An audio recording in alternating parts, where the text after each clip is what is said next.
Mas BW soal TSM ini apakah sudah bisa dirangkai hasil dari persidangan, fakta-fakta persidangan? Ini masyarakat bertanya-tanya memenuhi nggak ini TSM gitu.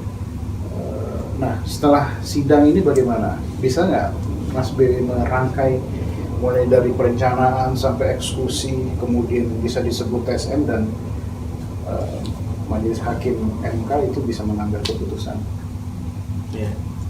Jadi gini, saya pernah membuat pernyataan bahwa pemilu kali ini adalah pemilu yang terburuk sepanjang sejarah kepemiluan di era reformasi ini. Ya. Karena kita nggak bisa bandingkan dengan Orde Baru. Orde Baru kan disebut dengan otoriter. Soalnya kalau mau ditarik ke situ ini otoritarian juga nggak gitu ya.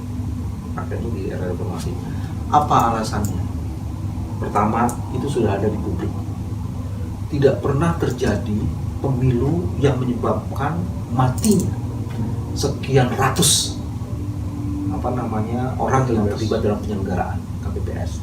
Itu katanya sampai sekitar 700-an. Coba cek, di dunia pun nggak ada gitu loh. Jadi kalau dibilang terburuk, salah satunya itu langsung atau tidak langsung sistem pemilu ini menyebabkan matinya betapa banyaknya petugas di TPS yang mati. Ya. Itu satu fakta. Terus kedua, nggak pernah ada di dalam sejarah pemilu itu ditemukan serangan fajar 400.000 amplop untuk Dapil 1 Jawa Tengah oleh orang yang diduga menjadi koordinator pemenangan pemilu. Dan bahkan lawyernya si Sidik Bowo ini mengatakan sebenarnya 1 juta amplop. Dan di sini sebenarnya ada 3 hal yang menarik. Satu, uang itu ternyata uang yang didapat juga hasil suap. Satu itu. Terus yang kedua, uang ini disiapkan dengan sangat serius, udah dimasukin dalam amplop. Nah sekarang pertanyaannya, apakah dengan satu kasus ini kemudian hanya ada di kasus ini, atau kasus ini sebenarnya puncak gunung es? Kalau saya ini puncak gunung es, yang lainnya kemungkinan besar karena tidak ketangkep, tapi bukan tidak ada. Jadi kalau ada yang mengatakan, ya itu kan udah ditangkap, no. Jangan-jangan yang tidak tertangkap jauh lebih dahsyat ketimbang yang ketangkap. Nah itulah sebabnya kemudian ada banyak soal yang perlu didiskusikan atau dipersoalkan di dalam Pilpres di Jawa Tengah dan Jawa Timur misalnya. Jangan-jangan serangannya memang begitu intensif. Karena pada tahun 2014 itu perbedaan suara di Jawa Tengah itu 6 juta antara Pak Jokowi dengan Pak Prabowo. Jadi memang di situ serangannya itu, apalagi kalau ini dikaitkan dengan ya peperangan. Itu ada istilah tuh dalam satu makalah yang saksi itu memang ada peperangan. Peperangan itu disebutkan salah satu wilayah peperangan adalah ini. Jangan-jangan amunisinya adalah amplop gitu loh. Yang ditargetkan 6 juta kayak gitu. Nah, itu yang kedua. Terus yang ketiga, yang fakta tak terbantahkan. Ya. Kenapa ini terburuk? Keterlibatan kepala daerah begitu nyata hampir di seluruh daerah di Indonesia. Di Jawa Tengah ada, di Sumatera ada, di macam-macam itu. Ada yang dari kecamatan, ada yang camat-camatnya, ada yang kepala daerahnya, ada yang gubernurnya. Ada yang gubernurnya ikut dalam satu acara milenial di kantor Polda di satu daerah tertentu. Itu ada videonya itu. Jadi saya mau mengatakan kali ini para kepala daerah itu begitu berani dan berterus terang menyatakan pilihan politiknya dan kemudian mengkonsolidasi. Tapi ada yang mengatakan mereka kan kader partai kami, biar aja kami manfaatkan. Ya, tapi itu kan satu, dia kepala daerah, terus kedua dia pakai fasilitas publiknya, dan dia cuti apa enggak. Dan yang paling menarik dalam satu kesaksian dikatakan memang perencanaan untuk menggunakan kepala daerah, mengkapitalisasi sumber daya kepala daerah itu sengaja dilakukan. Jadi memang itu by design sebenarnya, bukan sekedar itu. Nah itu yang ketiga. Terus kemudian yang keempat yang juga menarik, fakta fakta telah terjadinya pencoblosan terhadap pasangan calon 01 hampir merata gitu. Di mana-mana yang ditemukan adalah pencoblosan 01 gitu. Sampai mulai dari Malaysia, di luar negeri dilakukan gitu. Apalagi di daerah-daerah yang kebetulan pasangan calon 02 ininya tidak ada, saksinya tidak ada. Jadi fakta pencoblosan lebih dulu sebelum pencoblosan dimulai itu terjadi di mana-mana juga. Dan di sini juga kemudian terjadi fakta bahwa ada surat-surat yang kemudian tidak dikirim atau dikirim tapi tidak sampai atau dibuka dan macam-macam. Itu di persidangan dan itu juga dijelaskan dalam ininya Bawaslu. Nah, yang paling banyak juga yang menarik adalah cukup banyak rekomendasi Bawaslu yang belum ditindaklanjuti. PSU di Papua misalnya tidak di kota Surabaya dan macam-macam gitu. Jadi ada beberapa PSU ya, yang menurut data dari Bawaslu sebenarnya belum ditindaklanjuti. Nah, inilah contoh betapa pemilu kali ini pemilu terburuk. Itu bagian yang pertama yang paling menarik. Terus bagaimana kalau ngomongin soal TSM-nya? Saya mau ngambil satu sampel aja, satu kasus aja. Hari ini perselisihan sengketa di Mahkamah Konstitusi mengalami perubahan. Karena pemohon mengajukan bukan mengadu C1 dengan C1, tapi mengadu C1 yang dilakukan dengan cara melihat dan mengkajinya secara saintifik. Saintifiknya nggak main-main, karena digunakan forensik untuk itu. Nah, forensik ini menjadi satu metode untuk mengetahui. Dari itu kemudian ditemukan berdasarkan pengkajian dari saksi fakta maupun saksi ahli, ternyata DPT siluman itu banyak sekali. DPT siluman terjadi karena satu, nicknya nick rekayasa, kedua, kecamatannya kecamatan siluman, ketiga, iya kecamatan itu nggak ada, cuma di dalam nick itu tiba-tiba ada misalnya gini, Bogor tuh paling banyak ada 40 kecamatan, tiba-tiba ada nick di Bogor yang 42, 47, 60 kayak gitu. Yang ketiga itu pemilih ganda banyak. Terus yang keempat itu adalah pemilih di bawah umur. Mas Eko, sekarang ini ada sesuatu yang luar biasa di dalam teknologi informasi. Jadi saya baru ngomongin soal ini. Soal ini kemudian diforensik dengan 7 metode forensik dan ketahuan tuh sebenarnya. Ya, ada C1 yang diupload tapi sebenarnya itu hasil rekayasa. Itu ada yang seperti itu. Nah, yang saya mau bilang sekarang kejahatannya gini Mas Eko. Ini saya mau kasih contoh. Ini misalnya HP Anda. Ini HP orang lain. Ini dalam waktu sekian menit HP yang di sini bisa di-cloning dengan metode kejahatan yang menggunakan IT. Itu bisa terjadi. Dan kami mencurigai sistem teknologi informasi yang ada di KPU, ini bagian kedua ini, itu lemah. Karena bisa membuka ruang intruder masuk. Kenapa begitu? Karena belum pernah diaudit.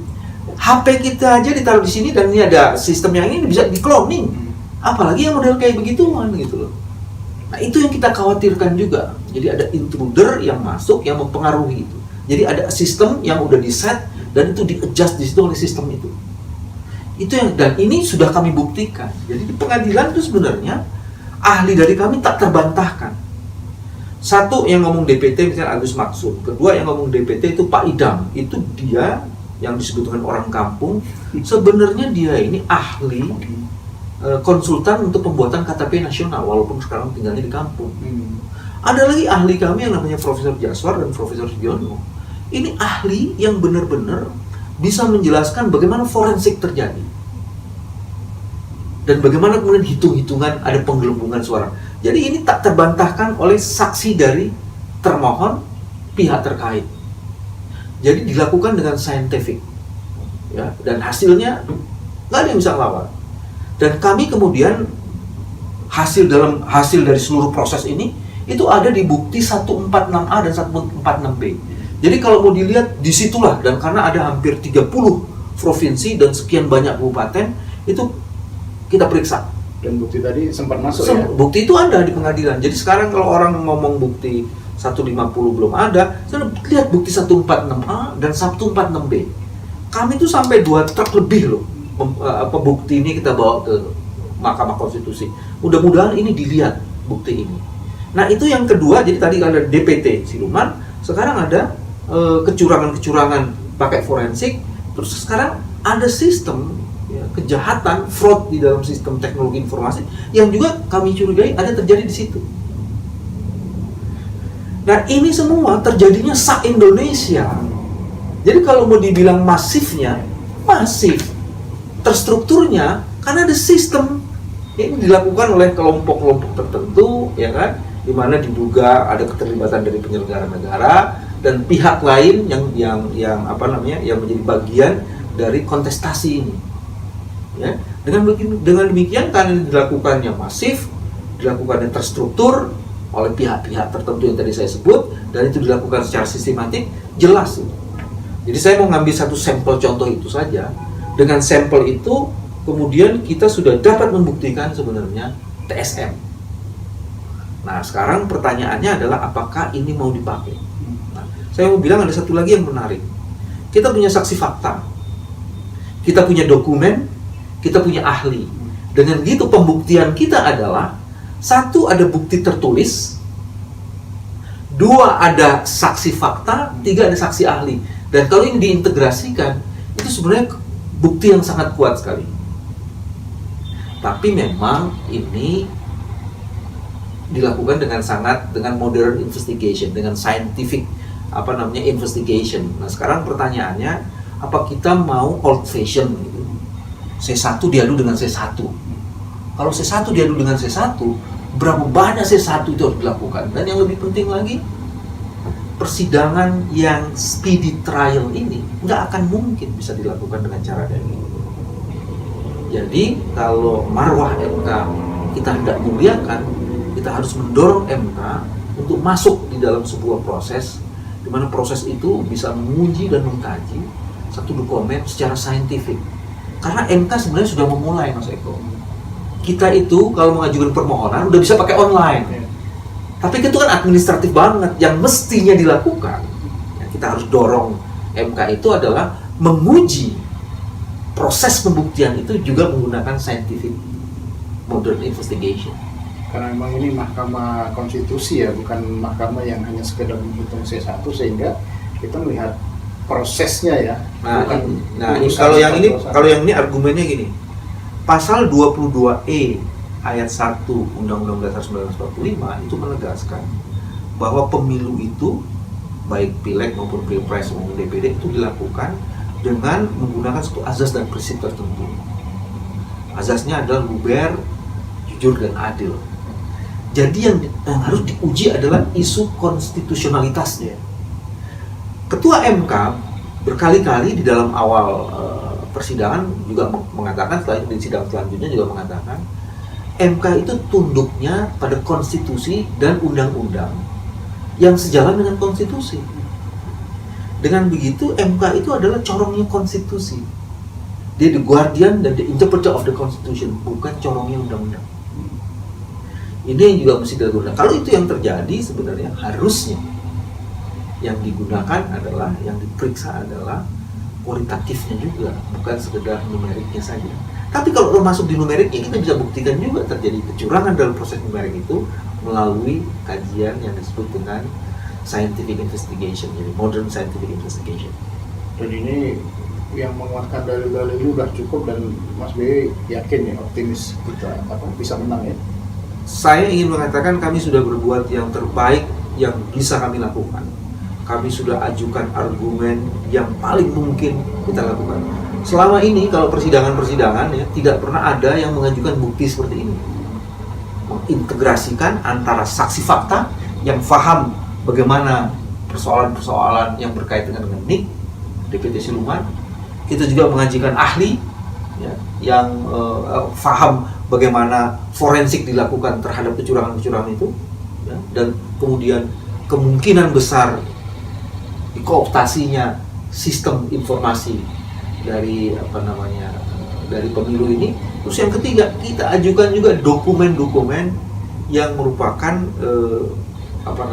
bukti penting yang menunjukkan hasil dari kejahatan-kejahatan tadi saya bilang. Sama kayak gini Mas Eko.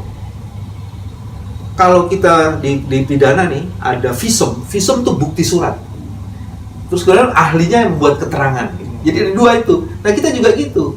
Ada saksi fakta, ada ahli yang menyatakan itu, terus kemudian ada suratnya. Suratnya itu adalah bukti-bukti yang tadi saya bilang itu 146A, 146B, dan itu hampir 2 truk lebih lah itu diajukan sebagai alat bukti di sekian provinsi dan di sekian kabupaten, hampir 30-an provinsi kalau nggak salah. Itu Mas Bey kemarin kan ada mengatakan ini bukan sekedar untuk kita memenangkan Prabowo Sandi, tapi bicara Indonesia ini, pemilu harus dibangun dengan kekuatan, kejujuran, keadilan. Itu seperti apa Mas maksudnya? Ada 3 sebenarnya yang jadi soal. Bagian yang pertama ada prinsip dasar kalau mau melakukan pemilu. Itu tadi saya bilang 22E ayat 1 huruf Undang-Undang Dasar 22E ayat 1 Undang-Undang Dasar 1945. Jadi prinsipnya itu harus dilakukan. Terus yang kedua, selama ini terjadi masalah karena kita melakukan kebodohan berulang-ulang. Kita, termasuk saya di dalamnya. Kita melakukan kebodohan berulang-ulang tanpa henti, tanpa jeda. Berkaitan dengan apa? Dengan DPT. Udah 74 tahun DPT selalu terjadi masalah. Kebayang nggak betapa bodohnya kita ini? Ya. DPT terus-menerus menjadi masalah. Kalau DPT tidak bisa diselesaikan, maka kemungkinan besar sengketa akan terus-menerus ada. DPT itu memuat NIK-nya aja bermasalah. Artinya ini juga basicnya ya data kependudukan ya. Iya, jadi menurut persoalan nasional lagi ya. Dan menurut saya harusnya kita selesaikan DPT ini. KPU itu jumlah TPS-nya aja antara yang disitung beda dengan apa yang ditetapkan. Ya, jumlah TPS DPT-nya aja yang terakhir baru ditetapkan udah setelah pemilu. Jadi banyak yang lucu-lucu dan menurut saya kelucuannya mendasar. Dan itu bisa dikualifikasi kenapa ini menjadi pemilu terburuk. Satu hal tadi soal DPT. Ya, jadi satu prinsip, terus kedua ada problem mendasar yang mesti diselesaikan. Terus yang ketiga yang jadi penting, kita kan harus menggunakan proses election ini bagian dari membangun bangsa ini, membangun sivilisasi bangsa ini. Kalau kita tidak bisa memilih pemimpin yang terbaik karena sistemnya itu tidak mampu mengakomodasi, sehingga prinsip-prinsip jujur dan adil tidak ada, maka kita sebenarnya sedang membangun negara di atas puing kecurangan, dan kita tidak akan pernah membangun bangsa ini menjadi bangsa yang dahsyat. Artinya Mas BW mungkin punya komitmen ke depan ya untuk terus apapun hasil keputusan MK ini, persoalan-persoalan ini ke depan harus terus diperbaiki ya, harus dikawal ini perbaikannya. Waktu kami rumuskan permohonan ini, tujuannya itu bukan sekedar ingin memenangkan pasangan calon, tapi tujuannya adalah memberikan kontribusi terhadap sebuah proses agar proses ini lebih civilized lagi, lebih keren lagi, lebih wow lagi gitu kan. Nah, setelah itu juga supaya kemudian ini bisa menjadi agenda kita ke depan, perubahan-perubahan yang lebih mendasar, yang lebih struktural, yang lebih menjangkau kepentingan kemaslahatan dari publik ya untuk ke depannya. Jadi tujuannya seperti itu, dan mudah-mudahan itu betul-betul ditangkap. Yang diperlukan itu adalah kombinasi antara legalitas dan legitimasi. Percuma memenangkan pertarungan di MK, tapi kita hancur legitimasinya karena masyarakat tidak mengakui itu. Percuma. Dan sekarang masyarakat tambah cerdas. Jadi harusnya adalah bagaimana membangun legitimasi dan legalitas. Kemenangan dasar legalitas, tapi harus juga dapat legitimasi dari masyarakat. Kalau tidak, kita sedang menenun kegagalan, mendorong bangsa ini ke tubir jurang.